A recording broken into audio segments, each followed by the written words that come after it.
Good morning student. पिछली बार हमने संघीय शक्ति, जो ये सेकंड चैप्टर दिया हुआ है, संघीय शक्ति का फर्स्ट पैराग्राफ पढ़ा था कि संगठन में ही शक्ति होती है। तो इसके अंतर्गत कहानी में बताया गया था कि गोदावरी नदी के तट पर एक विशाल सांबली नाम का एक पेड़ था। उस पर विभिन्न प्रकार के पक्षी अलग अलग दिशाओं से, अलग अलग स्थान से आके वहाँ पे रहते थे। और जब सूर्य अस्त और चंद्रमा उदय होता है और चंद्रमा पुनः अस्त होना और सूर्योदय के जो बीच का समय है, सूर्योदय और चंद्रमा के अस्त होने और सूर्योदय के बीच का जो समय है, उसके अंतर्गत या सूर्योदय से पूर्व कुछ समय पहले एक लघु पतनक नाम का कौवा क्या होता है, जग जाता है। और वह जगने के पश्चात एक शिकारी को वहां आता हुआ देखता है। तो वह सोचता है कि आज तो पूरे दिन में या आज सुबह मैंने या सुबह ही एक शिकारी का चेहरा देख लिया है, तो आज तो कुछ अनिष्ट होने वाला है या बुरा होने वाला है। ये शिकारी किसी भी पक्षी को पकड़कर ले जाएगा। तो वह बहुत ही व्याकुल हो जाता है, चिंतित हो जाता है। और कुछ इस प्रकार शिकारी क्या करता है, वहाँ पर पेड़ के नीचे चावल बिखेर देता है और चावल पे जाल बिछा देता है। और कुछ समय पश्चात ही वहाँ पर चित्रग्रीव नामक कपोतराज, जो कबूतरों का राजा है, वह अपने झुंड के साथ या अपने समूह के साथ वहाँ पर आता है और उन चावलों के कणों को देखता है और वह प्रसन्न होते हैं। और फिर वह उन चावलों कणों को देख के खुश होते हैं। तब कपोतराज या चित्रग्रीव कहते हैं कि चावल के कणों को देखकर कहते हैं कि यहाँ इस निर्जन वन में ये चावल के कण कहाँ से आए।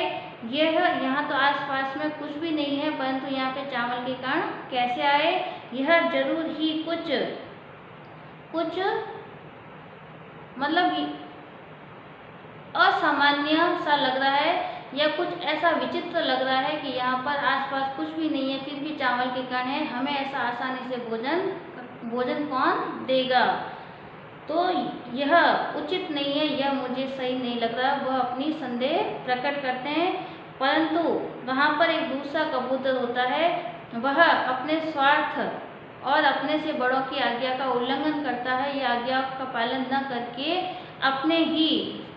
अपने साथी कबूतरों को वहाँ पर दाना चुगने के लिए कहता है। तो यहाँ पर कहा गया है कि ईर्ष्या करने वाला, घृणा करने वाला और अपने आप में संतुष्ट न रहने वाला, क्रोध करने वाला या गुस्सा करने वाला और नित्य हमेशा शंकालु रहने वाला, दूसरों को संदेह की दृष्टि से देखने वाला व्यक्ति और दूसरों के भाग्य पर आश्रित रहने वाला, ये जो 6 गुण हैं जिस व्यक्ति के अंदर पाए जाते हैं, वह हमेशा दुख का भागी बनता है, हमेशा दुखी रहता है। वह स्वयं भी दुखी होता है और दूसरों को भी दुख में या संकट में डाल देता है। अब अपन इसके अगला जो पैराग्राफ है वो अपन पढ़ेंगे। तत् श्रुत्वा कपोतराजस्य शंका च अनादृत्य सर्वे कपोतस्त तत्व उपविष्टा।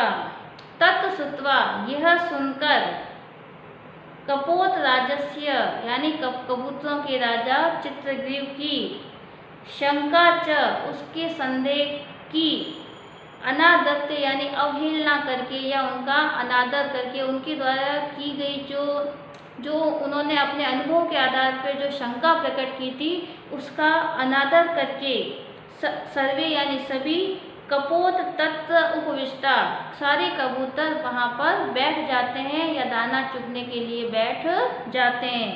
तो यह सुनकर कबूतरों के राजा चित्रग्रीव की शंका या संदेह का अपमान करके या अनादर करके सभी कबूतर वहाँ पे दाना चुगने बैठ जाते हैं। अनंतरम सर्वे जालेन बद्धा बुभुः। अनंतरम इसके पश्चात, सर्वे यानी सभी, जालेन यानी जाल में, बद्धा इसके पश्चात वे सारे जाल में बंध जाते हैं या जाल में वे फंस जाते हैं। ततो यस्य वचनात् तत्र अवलंबित अस्तं सर्वे तिरस्कुर्वन्ति। ततो यानी इसके बाद, यस्य वचनात् जिसके वचन से, तत्र अवलंबित जिसके वचनों को सुनकर या जिनके वचनों का अनुसरण करके वे वहाँ पे अवलंबित हो जाते हैं, यानी कि वहाँ पर वह जाल में फंस जाते हैं। तो सर्वे तिरस्कुर्वन्ति, सभी उसका क्या करते हैं, तिरस्कार करते हैं, सभी उसका क्या करते हैं, उसको कहते हैं। तो ततो तस्य इसके पश्चात जिसके वचनों का वे अनुसरण करके जाल में फंस जाते हैं, उसका वे क्या करते हैं, तिरस्कार करते हैं, अपमान करते हैं या उसे कहते हैं। तस्य तिरस्कारं श्रुत्वा, उसका तिरस्कार सुनकर, चित्रग्रीव उवाच, चित्रग्रीव बोले, नायस्य दोष ना अस्य दोष, इसमें उसका कोई दोष नहीं है। तो सारे कबूतर उसको दोषी ठहरा देते कि तेरे कारण हम जाल में फंस गए हैं। तो उसी समय चित्रग्रीव कहते हैं कि इसमें इसका कोई दोष नहीं है। ना अस्य दोष, ना अयम अस्य दोष, इसमें इसका दोष नहीं है। विपत्त काले विस्मय एव का पुरुष लक्षणम, विपत्ति काल में या संकट काल में विस्मय यानी आश्चर्य, एव यानी ही, का पुरुष कायर पुरुष के लक्षण, इसमें आश्चर्य की बात नहीं है कि विपरीत या संकटकालीन परिस्थितियों में ये सारे कायर व्यक्ति के लक्षण होते हैं।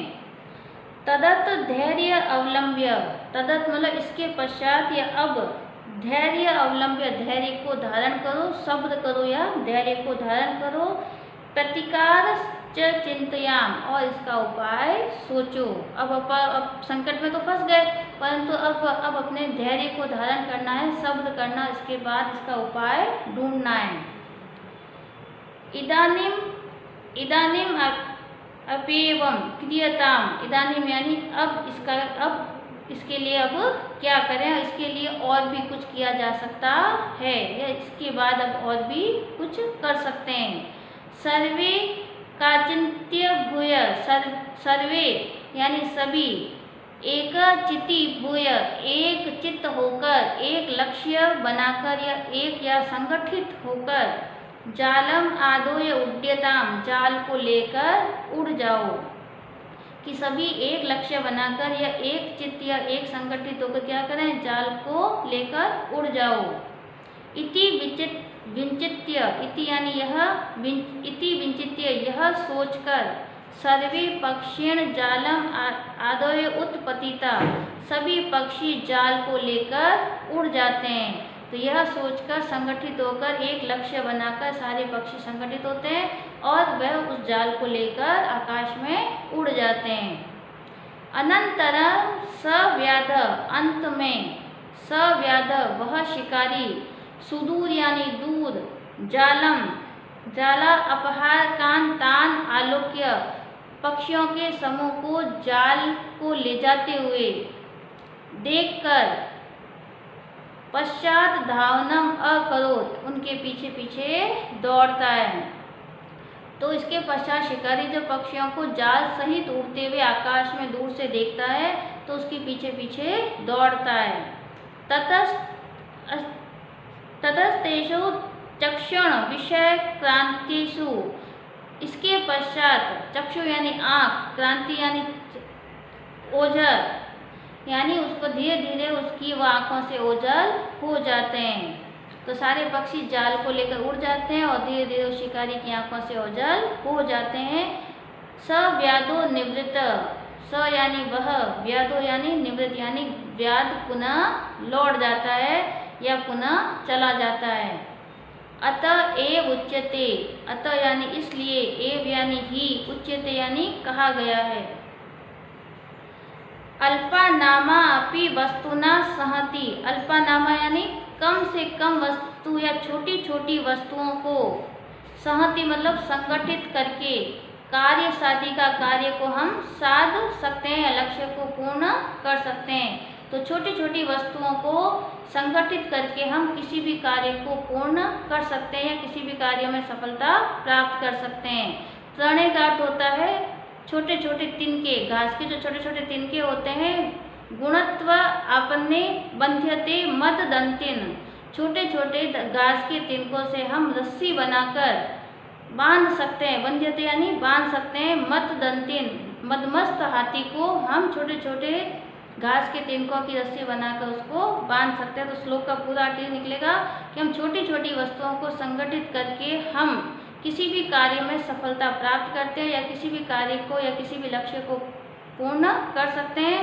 और घास के छोटे छोटे तिनकों को मिला के रस्सी बनाकर बड़ी से बड़ी वस्तु या मदमस्त हाथी को भी हम बांध सकते हैं। इसके अंतर्गत अपन एक प्रश्न करेंगे। यहाँ पे दिया हुआ लकार संबंधी, ओनली एक लकार संबंधी एक ही प्रश्न करेंगे इसके अंतर्गत।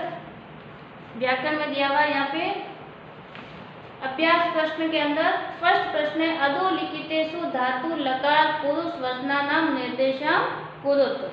अब इसके अंतर्गत अपन ये सारे जो दिए हुए उसके अंतर्गत करेंगे। पहला है निवसंति। फर्स्ट यहाँ पे दिया हुआ है निवसंति।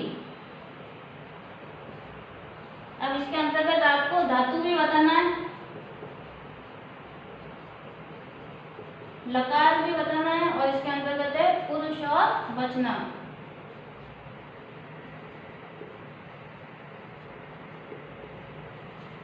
अब यहाँ पे फर्स्ट नंबर पे लगा है निवसंति।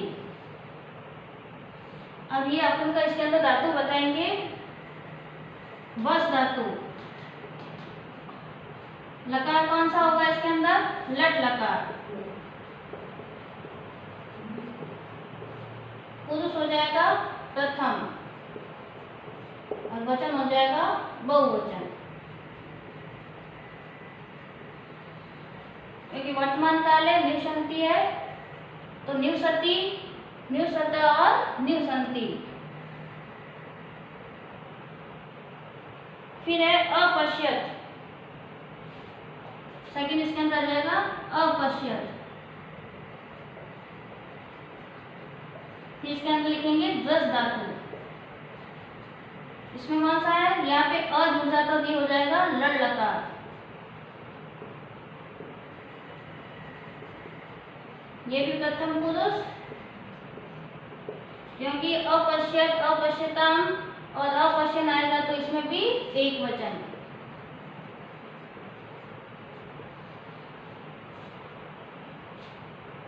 फिर दिया हुआ है दर्शयन्ति, जहाँ पे श्य जुड़ जाता है। देखो लट लकार होता है वहां पे तो ती होता है, और इसमें अपश्यत में भूतकाल हो जाता है। लट लकार तो उसमें अ जुड़ जाता है, और लीट लकार में ईष्यति जुड़ जाता है। पटिष्यति, वदिष्यति, गमिष्यति, कुछ भी अपन जो होता है उसके अंदर लीट लकार लगाते हैं। यहाँ पे है दर्शयति।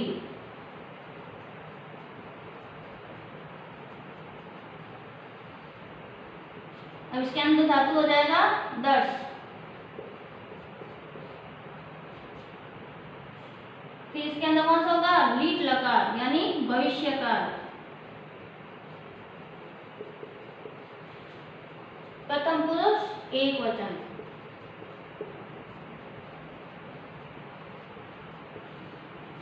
फिर यहाँ दिया हुआ है पश्यामि।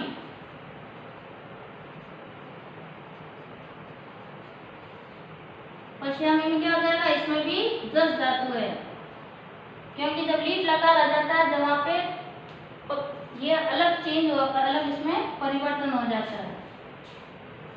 तो पश्यामि में कौन सा हो जाएगा? लट लकार,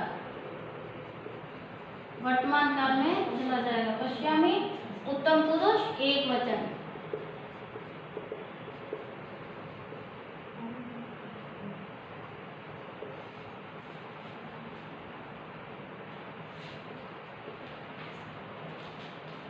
तीन और है बुबु।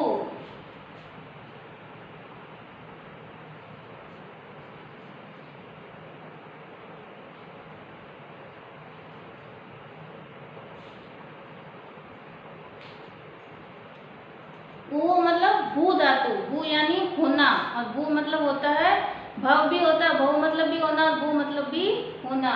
इसमें कौन सा धातु हो जाएगा? भू धातु। फिर हो जाएगा यहाँ पे भू धातु है लट लकार।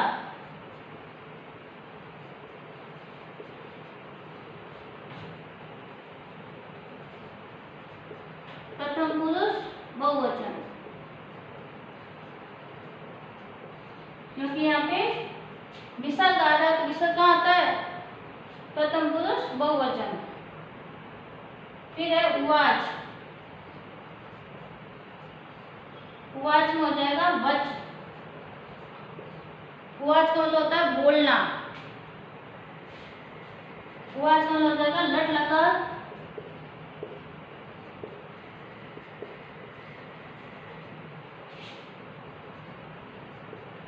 प्रथम पुरुष एक वचन। लास्ट है क्री, अकरोत।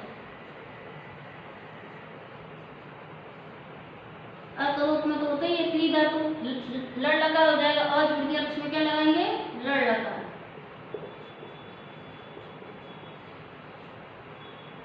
प्रथम पुरुष एक वचन।